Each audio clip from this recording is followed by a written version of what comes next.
Ladies and gentlemen, would you please stand, join Councilman Bothroyd in our salute to our country and our flag. Pledge allegiance to the flag of the United States of America and to the republic for which it stands, one nation, under God, indivisible, with liberty and justice for all. Please remain standing for our prayer. O God, the one who hears us when we call to you, you are good, true, and right. We can wander away from you. May your mercy draw us back to you. We want to give opportunity for our fellow citizens to grow as individuals and contribute to this community. Give us strength to make difficult decisions, ones that put others ahead of our own selfish desires, which will result in benefit for those in need. Please give us insight by your wisdom to choose well in our meeting tonight. Our desire is to honor you in the discussion and the decisions made tonight. Amen. Amen. Amen. Thank you, Pastor Frank.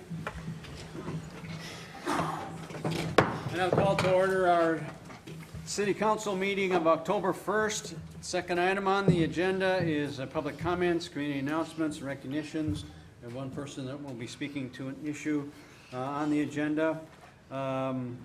The third item on the agenda is consent agenda items A, B, and C. A is the approval of the City Council minutes of September 17th.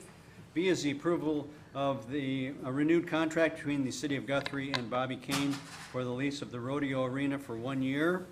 And C is the approval of budget amendment number 3, amending the budget for GPWA and capital equipment funds and grant funds.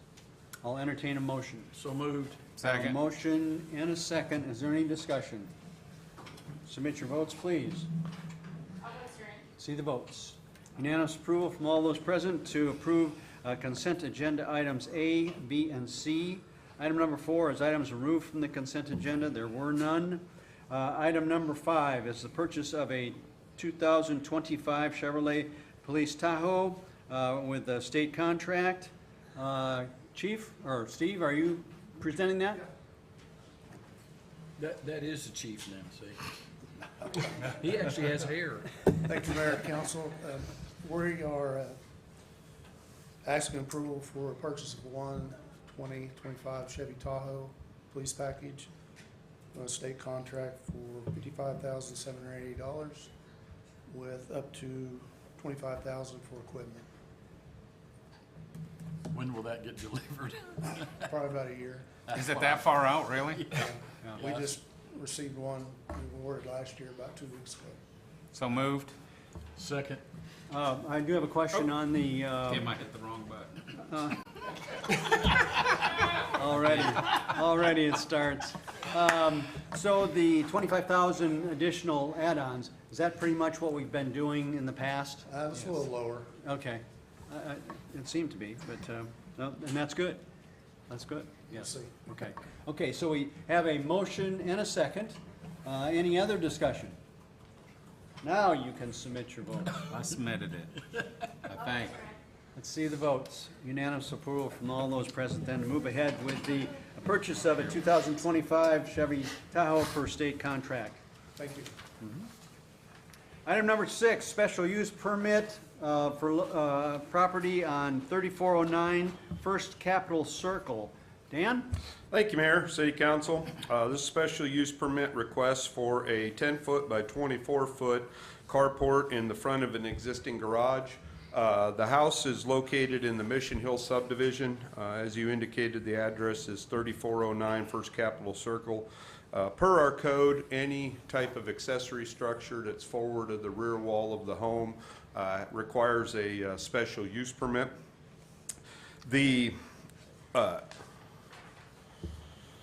There are a number of requirements for the special use permit in terms of lot coverage, size, all of that. All of it meets those requirements. The only thing that obviously would be needed would be a special use permit. One of the main things to be considered anytime that we have these accessory structures, especially on a side or front yard, is compatibility with the neighborhood.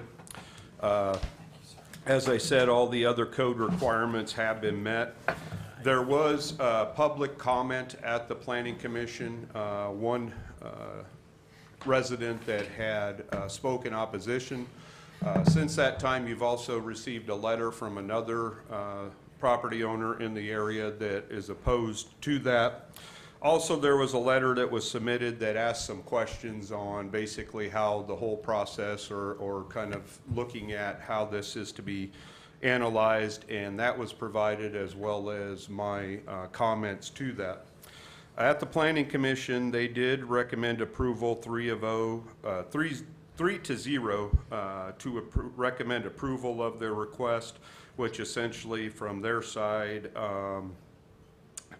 they determined that it was compatible with the character of the neighborhood. So I'll leave it back to the city council if you have any questions of me. If not, the applicant is here, so if you do have questions of the applicant, you would be able to ask them. And we also have an individual that wants to comment on it also. Okay. Do we have any questions of Dan to start out with? Okay. Leroy, you've asked to speak on this issue. Leroy also. I'm not going to repeat all the remarks I made to Planning Commission. I just wanted to reiterate from those remarks. I don't think that the proposed carport is consistent with the original design of the neighborhood, and it's not consistent in harmony with the character of the neighborhood, and therefore I would recommend it not be approved. All right. Dan, did you comment that there were no other carports in the neighborhood? Yes, you're correct, Mayor, that there is an existing, prior to the current code, metal carport on the side of the house that is just on the same street, just a few houses down, but there are no carports that extend in front of the house or especially in front of the garage anywhere in that subdivision. Why is that, Dan, do you know? Part of it is probably they do have somewhat of a homeowners association CC&Rs, but honestly, part of it was probably there just hasn't been a request. This house is no different than any of the other ones there. They have a 3-stall garage, so probably for most people, they found, you know, what they needed for car coverage, if you want to say, within the existing garages. Okay. But we have had previous requests for garages forward of the house. In those cases, it's been to where they either had no garage or they only had a 1-stall garage in that. So those were different situations than what we have today. You've had requests in Mission Hills for garages? Have we had one? Is that what you're saying? We've never had, this is the first one in Mission Hills, yeah. Okay. But he had asked why there hasn't been any before, and I'm Okay. kind of just assuming, but but this is the first one we've had for Mission Hills. And just for clarification, there is no homeowners association there? There is, but it isn't one that has some legal binding in that. So there are CC&Rs that they have, but they never went through the process to formally make it a functioning homeowners association. What did we do on the additional homes that are being built? I know we went through quite a deal with them, and are they allowed to put carports on the front of those homes? No, it'd be the same as this request. Anywhere within the city limits right now, if you're looking to put anything, again, forward, an accessory structure, forward of the rear wall of the house, it requires a special use permit. And that PD didn't have any exceptions that would allow them to put in front. That's what I was asking. Yeah, no. Their exceptions were for lot size and setbacks and that, but not for garage or accessory structure locations. So there is a homeowners association, but they're just not like a legal binding one, right? Right. Basically not active. Oh, Did what do that- they say? Yeah, Go ahead. what is, even though it's not official, what is their opinion on it? This would not be allowed per those regulations or those CC&Rs. So They have restrictive covenants. Yes. That were put in the deeds of the homes. Is that, I mean, like in the plat, it was part of the. I believe it was through a separate document, and they did not go through the formal process to make it legal. they didn't do Yeah. homeowners association. Yeah. Did they You look don't- you at? don't have to do a homeowners association to have restrictive covenants. The restrictive covenants can be part of the title and they run with the land. Right, and Yeah. I know There's- that they're provided, my understanding is, they're provided to property owners when they purchase homes in there. I don't know if that's been done more recently, but it was through basically a separate document. It wasn't specifically on the plat. Well, let me Yeah. ask, Leroy, you live in that neighborhood? He lives in the Is it neighborhood, part of your title? I don't think it's part of the title. I don't think so. It's provided, Yeah. and those restrictive covenants say that it's supposed to be enclosed garages, and therefore not carports. So this lot is just like any other lot in the subdivision as far as width. There's not anything unique to it that would be a hardship to grant the variance, or in this case, a special exception. I'm not sure what happened as far as formally organizing a homeowners association, but apparently that never happened. But when I bought my house, I was given the covenants. Everybody knows what the covenants are when you buy in there. But we shouldn't have to go to court to enforce a covenant. We would look for the city to follow their standards, and if it's not consistent with the design of the neighborhood, it shouldn't be approved. Well, that's why I asked what the agreement was on the second phase, because I remember that there was nothing able to be protruding from the front of the house. No, you're correct. Because again, if somebody in that addition or that area would want to have something again forward, they'd have to go through the same process. They wouldn't be able to have it by right. And we just recently approved that within the last year or so, right? Yeah, it was Second. 2021 when that PUD went through. Yeah, Okay. yeah. Vice Mayor Guthrie, would you mind explaining to the lowly unintelligent people such as myself about what covenants are exactly? Well, you can restrict by deed certain things as long as it doesn't run afoul of, some other laws, like, historically, for example, William Rehnquist, who was Chief Justice of the United States Supreme Court, lived in a neighborhood that had restrictive covenants that prohibited the sale of homes to African Americans, right? That was a restrictive covenant that ran with the land. The court has struck those down and said they're not valid, but you can put them, and I believe Dr. Simpson did forward me in his deed. I don't remember if he forwarded it or if he told me that it had a restrictive covenant on the deed, which would mean that the homeowners would have to sue to enforce the covenant. The city doesn't enforce private, that's a private Right. Civil. contract. Yeah. I mean, that's a contractual obligation that you enter into when you buy the land, and the city doesn't enforce that. And So just- with all due respect to Grant's opinion on it, I'd like to hear from our city attorney. No, I agree with that. So it's a civil matter. The restrictive covenants wouldn't have any effect on the city's position. Yeah, because covenants can be more restrictive than the city requirements. They just But can't it's be up to more the lenient. it's up to the Yes, individual to enforce absolutely, it. yeah. But we didn't approve it on the second plat is where I'm going, or No. the second PUD No. whatsoever. But we generally don't approve, again, CCNRs or homeowners association. That's between the property owners and the developer, because as was indicated, it's a civil thing and we don't get involved with that. So are you saying that this is not a question for the planning commission either? No, it is. The CCNRs are not, but the request is, because again, through our code, this is a, it's anywhere. It's a legitimate, if you want to say, request in that. So the city could approve it, and then if the civil side wanted to put suit upon them and say they violated the CCNRs or the HOA, that could happen.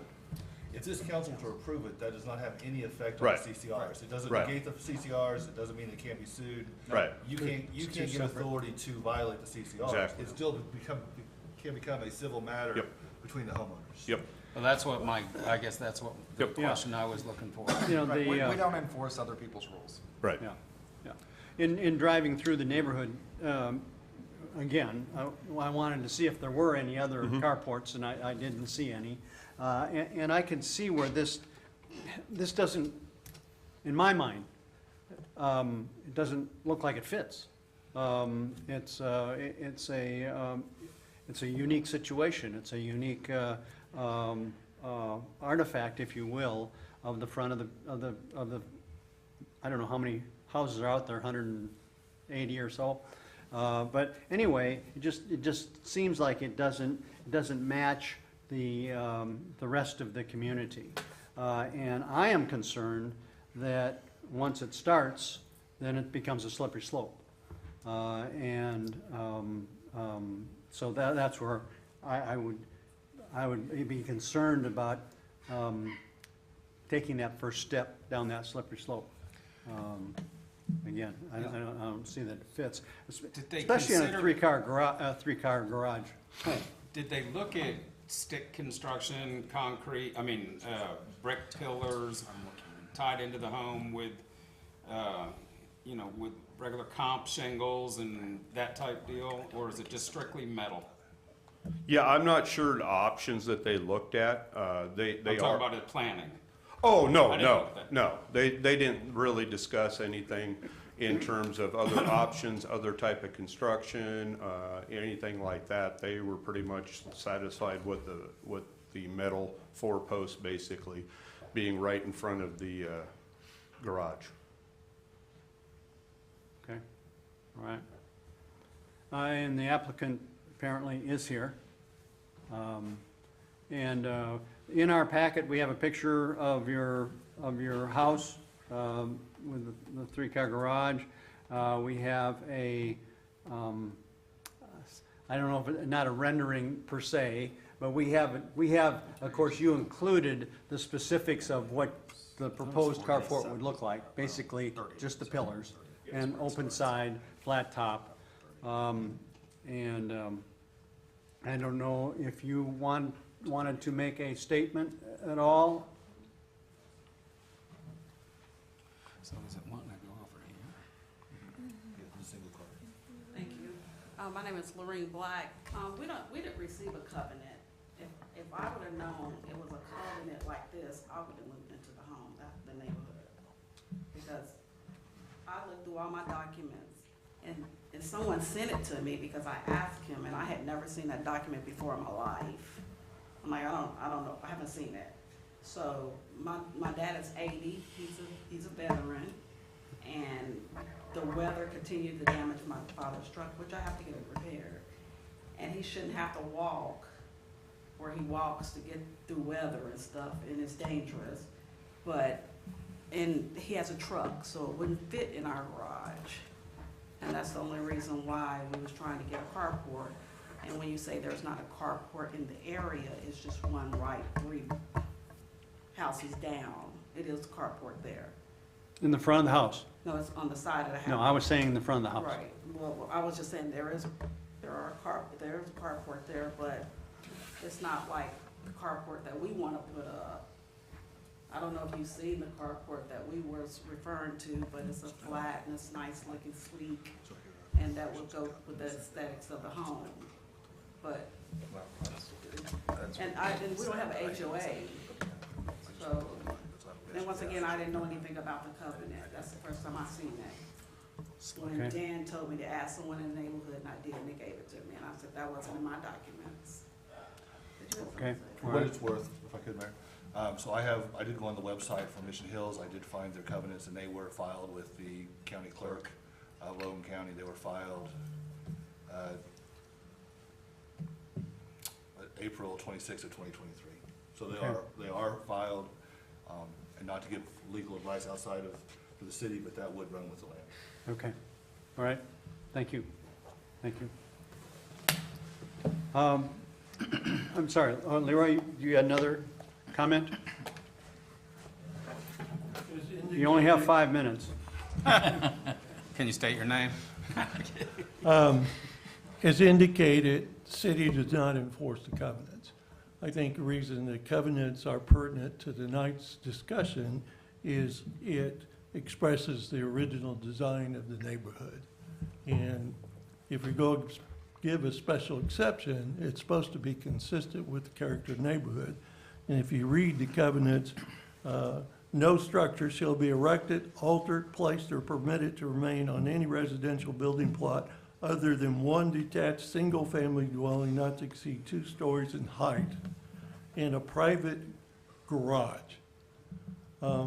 Outbuildings constructed on any lot shall be constructed to the rear of the dwelling and enclosed by a site-proof fencing that will prevent said outbuilding from being viewed from the street passing in front of the residence.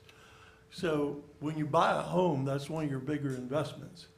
And those covenants, when they're provided to you, tell you what type of neighborhood you're investing your money in. And so I think why they're pertinent to discussion is it tells you people that invest in a neighborhood, they were told the character and the design of the neighborhood. That's why I think they're pertinent to discussion, not that you all enforce them. Okay. The carport that is existing in the neighborhood, is it metal or is it, so, for example, my brother has a carport in his house in Plano, but it's made of brick and it's shingled and it's, you know, I mean. It's better.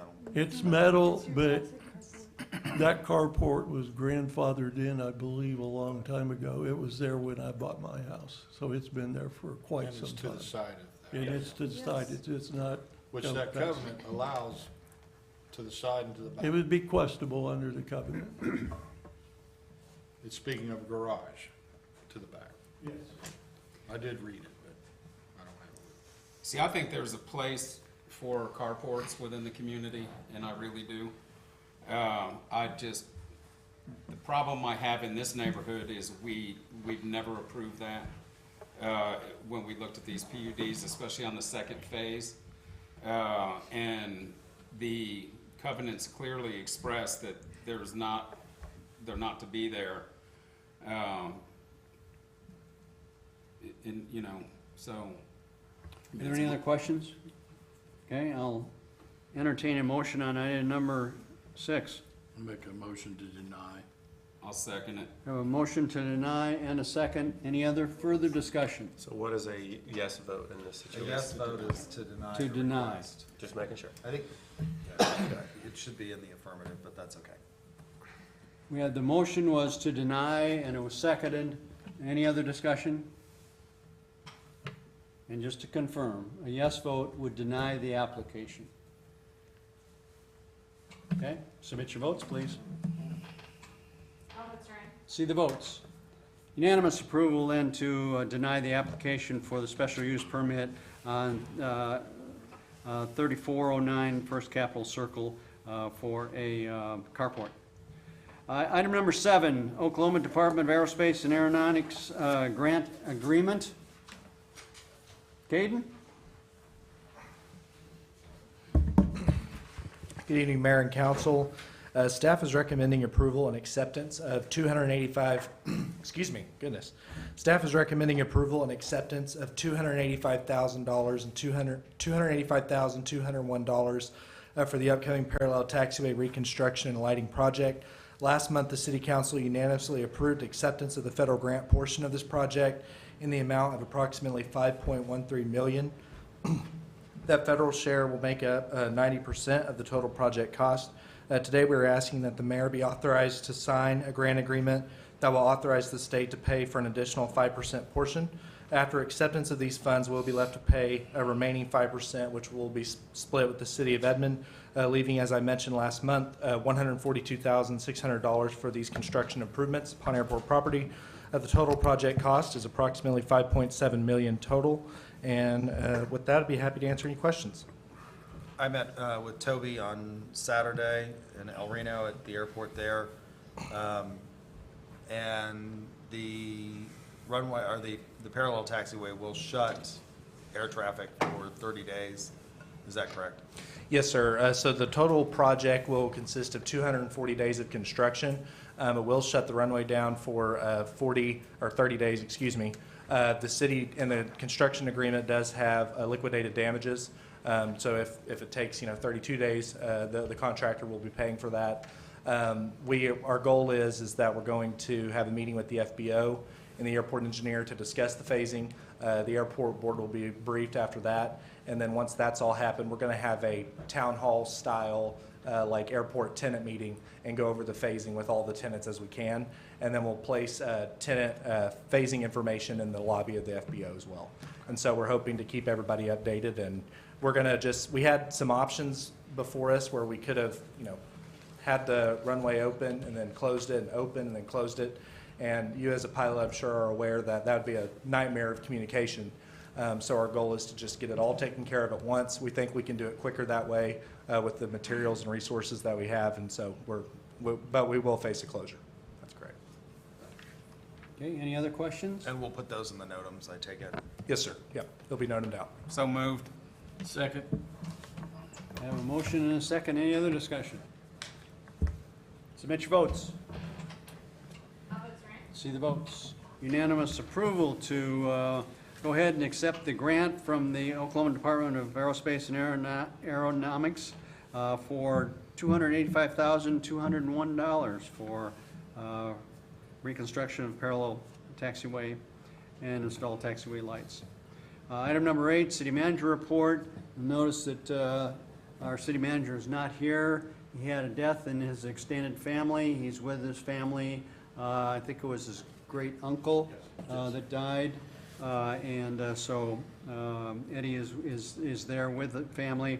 Obviously, all of our thoughts and prayers go to Eddie and the family in this regard. So there will not be a city manager report at this time unless Dan wants to make one.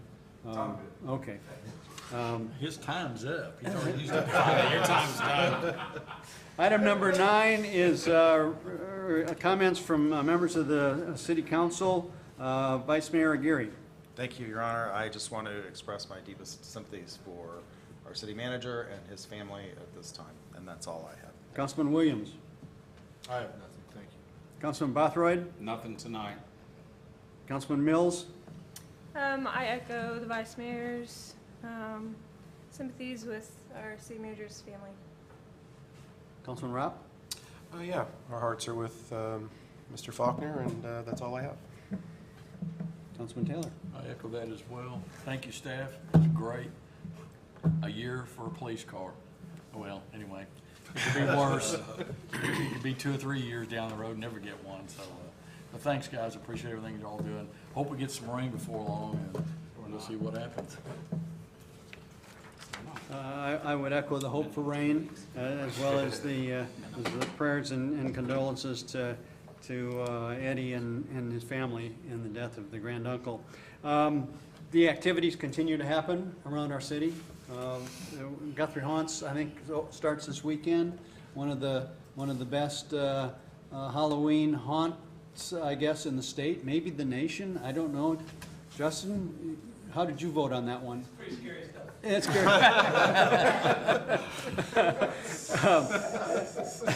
Look how his hair's receding. If you don't notice, Justin's hair was solid black before he went to the haunts last year.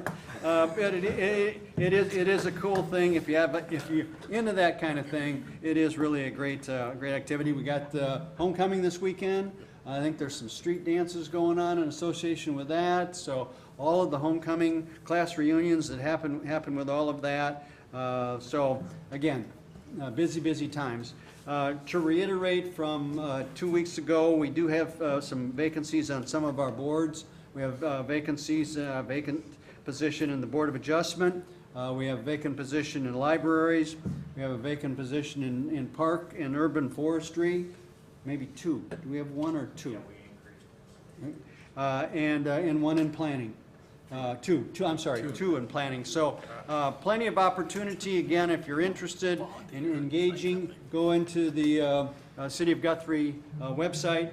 It has instructions. It has more definition of what those boards and commissions do.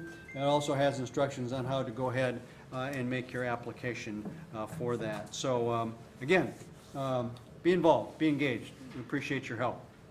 Item number 10 is proposed executive session to discuss with the city attorney pending investigations or claims. Your Honor, pursuant to Title 25 of the Oklahoma Statutes, Section 307B4, I would ask that we move to executive session for the purpose of discussing confidential communication between the city council, its attorney, concerning a pending investigation or claim.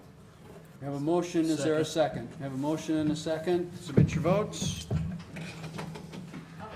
See the votes. Unanimous approval then to move to executive session. Ladies and gentlemen, we will see you in a bit. Bluegrass, right? Coming up. Bluegrass.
money.